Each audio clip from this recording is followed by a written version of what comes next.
arrives as Japan's financial watchdog issued an order to TSE and its parent company to improve practices at the bourse after the system failure in October halted trading for a full day.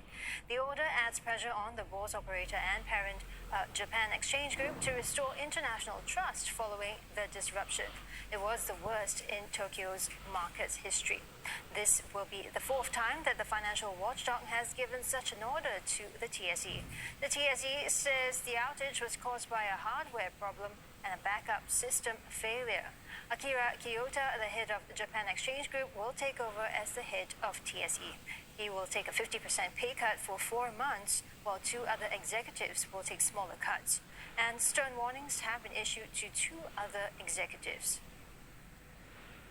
China says it hopes the U.S. will not try to obstruct cooperation between the two countries following reports that Washington is poised to add 2 Chinese firms to a defense blacklist of firms allegedly owned or controlled by the Chinese military. In the U.S. crosshairs, China's top chipmaker SMIC and China's national offshore oil and gas producer CNOOC. The blacklist will include 35 Chinese companies in all. The latest move is seen as a way to cement Mr. Trump's legacy as someone who was tough on China. It could also further set the tone for incoming President Joe Biden to maintain a hardline position on the Asian giant. SMIC said it continued to engage constructively and openly with the U.S. government and that its products and services were solely for civilian and commercial use. It also denies any relationship with the Chinese military, saying it does not manufacture for any military end users. The shares of SMIC and CNOOC trading in Hong Kong were under pressure today following those reports, but SMIC shares in Shanghai held up, closing up by 0.5%. Earlier, it had climbed up to some 1.7%, and those losses are weighing on the Hang Seng, down over 2%. But the Shanghai Comp has lost also 0.5%. Earlier, it was gaining, supported by positive PMI numbers. The Chinese yuan, though, is slipping. The central bank, which injected more than $30 billion in medium-term loans into the banking system this morning, while keeping borrowing costs steady. China looks on track to become the first economy to completely shake off the drag from widespread industry shutdowns caused by the virus. Its factory activity expanded at the fastest pace in more than 3 years in November. Growth in the services sector also hit a multi-year high.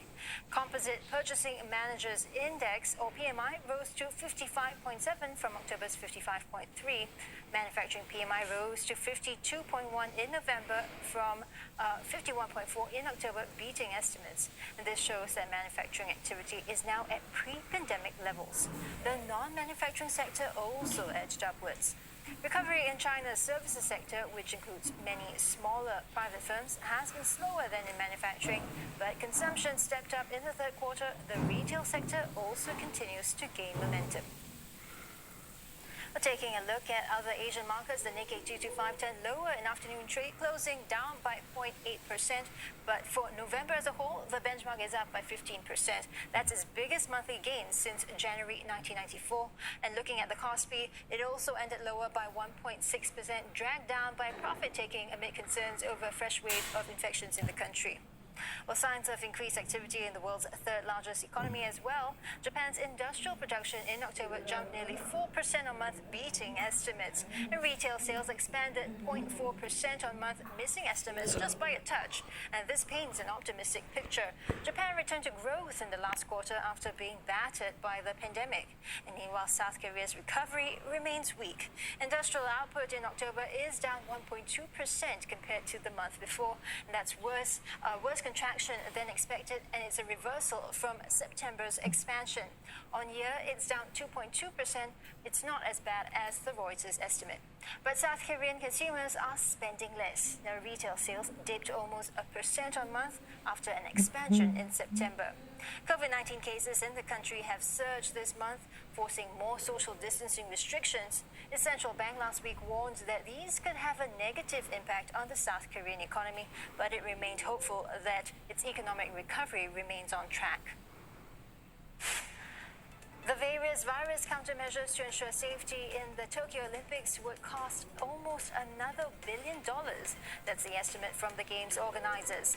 This extra expense comes on the heels of another report saying the delay would cost nearly $2 billion more than earlier estimated. The postponement has thrown up a plethora of new costs, from rebooking venues and transport to retaining the huge organizing committee staff. Organizers are working on countermeasures, hoping to hold the games even if a vaccine is not available. Dutch bank ABN AMRO will slash almost 3,000 jobs as it focuses on more profitable ventures in the Netherlands and Northwest Europe. This as the bank looks to bring down costs by some $800 million per year. The Dutch bank will focus on retail operations in private banking. Back in August, ABN moved to end all trade in commodity financing, exiting the US, Asia, Australia and Brazil except for clearing operations. That's the latest in business. Back to you, Ateli. Thanks very much, Eugenia. Well, Thailand's key anti-government protest leaders have shown up for their first hearing after being charged with the lèse-majesté law. But they say they will not stop demonstrating as they held up the three-finger salute to their mouths in front of the police station. The four activists are among the best-known faces of Thailand's pro-democracy movement. They include Parit Chirawak and Punapong Jatnok. A total of 7 protest leaders are charged with insulting the monarchy. It's the first time such charges are filed in nearly 3 years. Thailand has one of the harshest royal defamation laws in the world. Anyone found guilty faces at least 15 years in prison. Australian Prime Minister Scott Morrison has slammed China over a doctored image posted by an official Chinese government Twitter account. The image shared by Chinese Foreign Ministry spokesperson Zhao Lijian shows an Australian soldier holding a bloody knife to a child's neck. The caption says, quote, "shocked by murder of Afghan civilians and prisoners by Australian soldiers." Prime Minister Morrison is calling for Beijing to rectify the situation. It is utterly outrageous, and it cannot be justified on any basis whatsoever. The Chinese government should be totally ashamed of this post. It diminishes them in the world's eyes. I want to make a couple of points about this. Australia is seeking an apology from the Ministry of Foreign Affairs from the Chinese government for this outrageous post. We are also seeking its removal immediately, and have also contacted Twitter to take it down immediately. It is a false image and a terrible slur on our great defence forces and the men and women who've served in that uniform for over 100 years. Now, one assumes this is some sort of reference to the claims that Australian SAS soldiers murdered Afghan civilians and prisoners of war while they were on patrol several years ago in Afghanistan. These allegations were revealed in an official inquiry a week or two back, but they are allegations, they are not proven, and China's insensitive response will clearly further damage relations between the two countries at a time when a trade war is already causing major political and economic ructions between Canberra and Beijing. In the past half hour or so, Scott Morrison has said that he wanted an apology for the tweet, which he described as an outrageous, disgusting slur. He called on China to engage in respectful dialogue rather than what he described as this sort of deplorable behaviour. So this does not augur well for the future of Australian-China relations in the weeks and months to come. Coming up, charges laid on those found responsible for causing the deaths of dozens after a volcanic eruption last year. And US President-elect Joe Biden's not about to let a sprained ankle hold him back as he strides in his transition to the White House.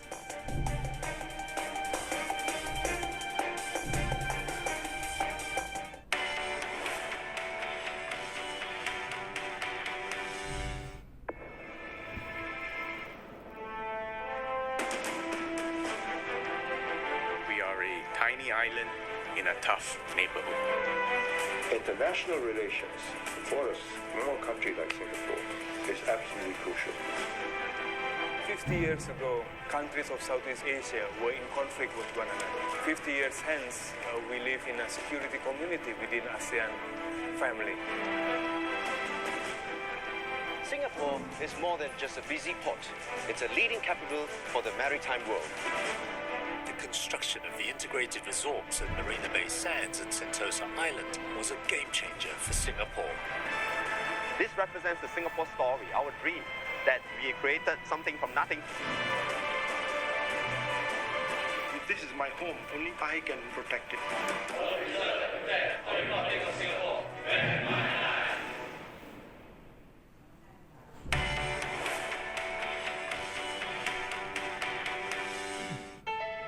Myanmar opening its doors to the world, but still much work is needed. The journey hasn't been easy, with pressure from within and without. Twists and turns line the way, but even when it's down, this country never stops trying. This is a country that can bank on its people. People who have the power to chart Myanmar's path. And people who have stories to tell the world. This December, behold life-changing events with tales of adventure, inner strength and discovery. A deadly ascent. The untold story of overcrowding, environmental damage and tragedy on the world's highest summit. Strangers in My Head. Follow the stories of individuals searching for their place in society amidst their struggle with mental health issues. Into the Vault. Discover little secrets about Singapore and find the answers to your burning questions about the past. This December on CNA.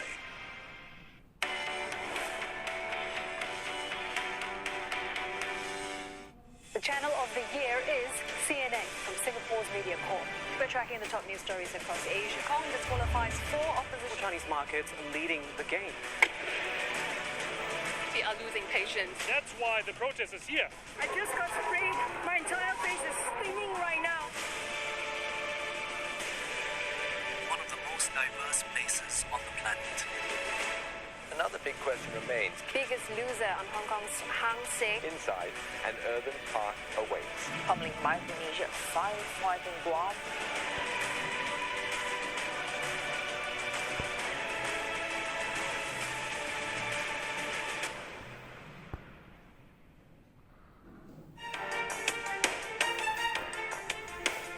Updating this hour's top stories, a record number of severe COVID-19 cases.